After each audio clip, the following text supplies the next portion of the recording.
To work on separately as a player, that is not really just conditioning. That's changing who you are. But he played to the narrative in the playoffs, and that's something that's got to take him off. He can't allow that. If anything's going to motivate him, what people are saying about him, and the fact he played to the narrative, what Nico Harrison said about him, that's got to be what pushed him in the offseason. That's what it is still. Look, guys who were dominant offensive players and just got by on the defensive side. He doesn't have to become Gary Payton.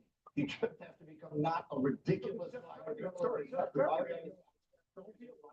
I want to get Greg's reaction to one more thing. I want to play the Big Perk soundbite. So you tell me when we have it, because Big Perk was on here yesterday, trended everywhere. I asked him the question, how much of the blame for the Lakers loss goes to the coach? This is what he said. You damn right I'm blaming J.J. Redick. You damn right. Mr. J.J. Redick, I know more about basketball than anybody else in the world. Mr. J.J. Redick, where the world is watching and can see that you need some type of size and athleticism on the floor when you're going against a physical, lengthy Minnesota team, but you still need this small ball lineup out there on the floor and leave a 40-year-old senior citizen in LeBron James to battle in the trenches for a second game series that went 5. This is not about X and O's and schemes. This was common sense. You needed to make the adjustment. All right, so that was Perk here yesterday. Obviously, it was everywhere, as the day went on. Legs, it's an interesting question. How much of the responsibility goes on the coach coming out of that series?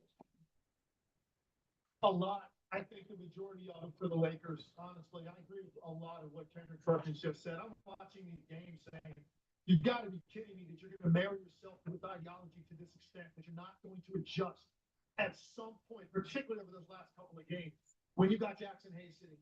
Doesn't make a lot of sense to me. Jackson Hayes is an effective player.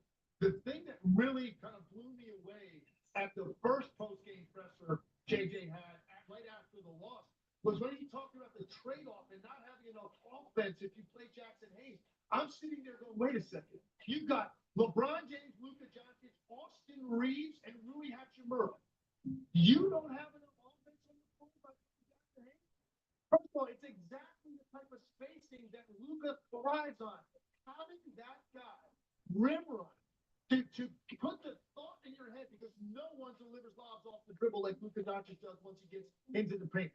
To have that threat and what that does for the pitching off the corners on a guy that's diving to the rim, and the way that frees up cleaner looks on the perimeter, that unlocks your offense. So I just did not understand, of all of the things that came out of it, that specific